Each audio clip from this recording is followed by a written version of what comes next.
Today is August 25th. Welcome to Big Book Daily. My name is Rob. I am an alcoholic. It is a thrill, honor, and joy to be here with you today as we journey through the Big Book of Alcoholics Anonymous and the 12 Steps and 12 Traditions. Today out of the Big Book, we're going to begin Chapter 4, We Agnostics. We'll be reading page 44. And out of the 12 and 12, we will begin Step 7 by reading page 71. Also, we're going to read today's daily reflection in 24 hours a day. So with that, hope you all are doing well this morning. We begin another set of 24 hours. A brand new day, clean slate. And it's up to us today who we decide to be. Whether we got things wrong yesterday, or whether we completely got it perfectly right. It doesn't really matter. All we have right now is here and now. So let's go ahead and start with the good stuff.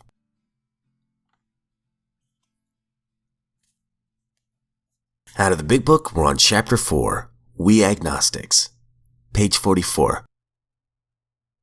In the preceding chapters, you have learned something of alcoholism. We hope that we have made clear the distinction between the alcoholic and the non-alcoholic. If, when you honestly want to, you find you cannot quit entirely, or if when drinking you have little control over the amount you take, you're probably alcoholic. If that be the case, you may be suffering from an illness which only a spiritual experience will conquer. To one who feels he is an atheist or an agnostic, such an experience seems impossible. But to continue as he is means disaster, especially if he is an alcoholic of the hopeless variety. To be doomed to an alcoholic death or to live on a spiritual basis are not always easy alternatives to face. But it isn't so difficult. About half of our original fellowship were exactly that type. At first, some of us tried to avoid the issue, hoping against hope that we were not true alcoholics. But after a while, we had to face the fact that we must find a spiritual basis of life, or else. Perhaps it is going to be that way with you. But cheer up. Something like half of us thought that we were atheists or agnostics. Our experience shows that you need not be disconcerted. If a mere code of morals or a better philosophy of life were sufficient to overcome alcoholism, many of us would have recovered long ago. But we found that such codes and philosophies did not save us, no matter how much we tried. We could wish to be moral. We could wish to be philosophically comforted, in fact. We could will these things with all of our might, but the needed power wasn't there. Our human resources, as marshaled by the will, were not sufficient. They failed utterly.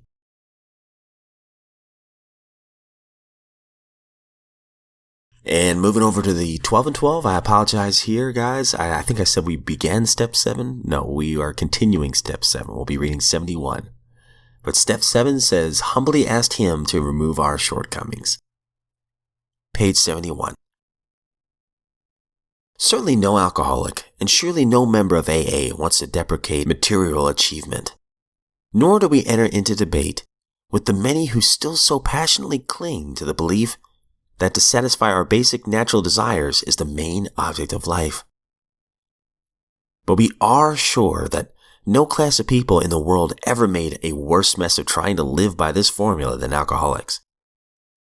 For thousands of years, we have been demanding more than our share of security, prestige, and romance.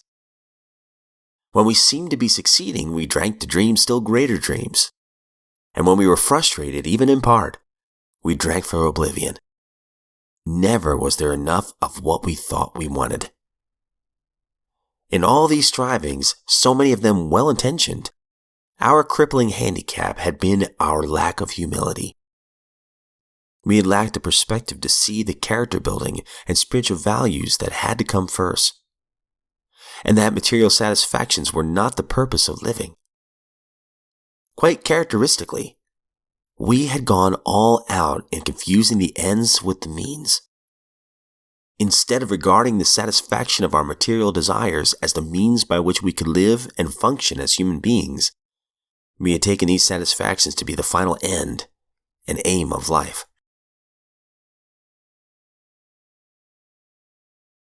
Daily reflection August 25th. The gift of bonding. Relieve me of the bondage of self, that I may better do thy will. Alcoholics Anonymous, page 63. Many times in my alcoholic state, I drank to establish a bond between myself and others, but I succeeded only in establishing the bondage of alcoholic loneliness. Through the AA way of life, I have received the gift of bonding with those who were there before me, with those who are there now, and with those yet to come. For this gracious gift from God, I am forever grateful.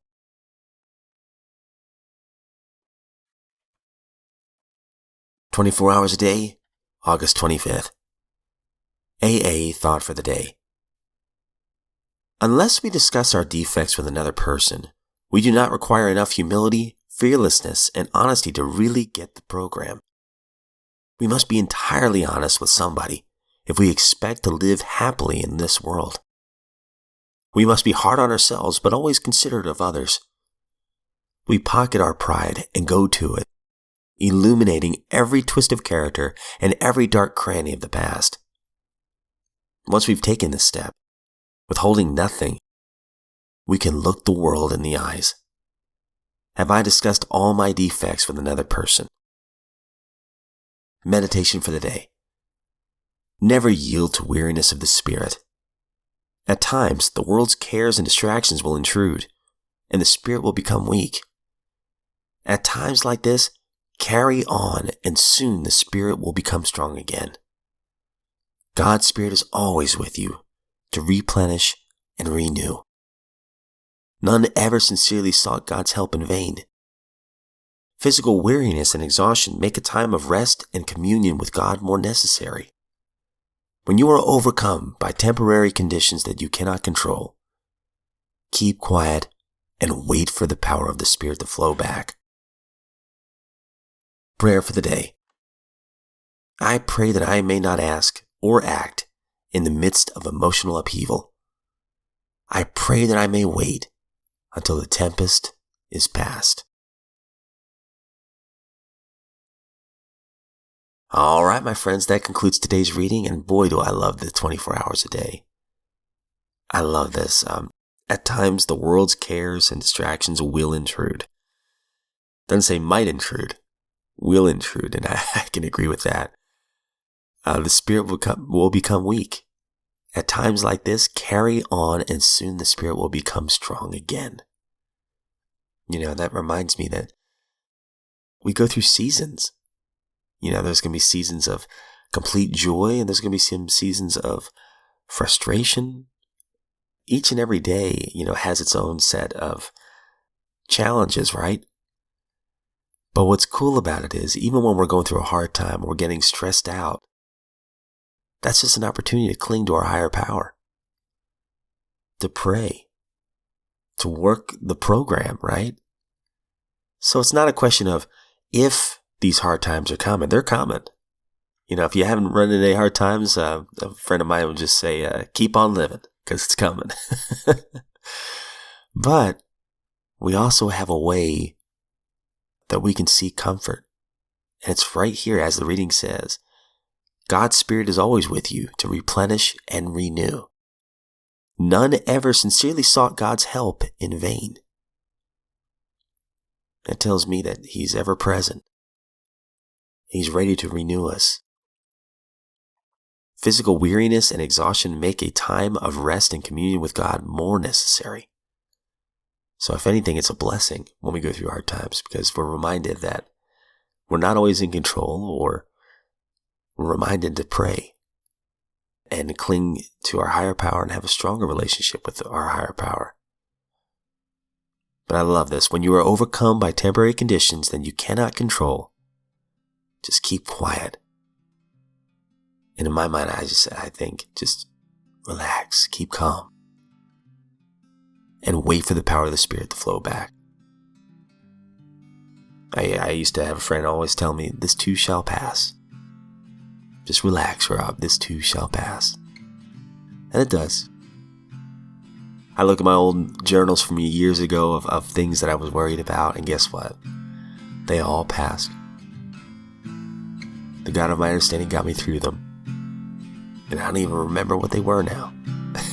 So what's the use in stressing over it?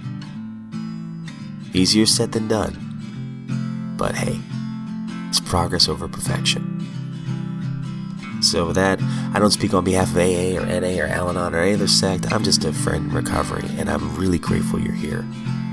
If we're given another set of 24 hours, my friends, I sincerely look forward to seeing you right back here tomorrow.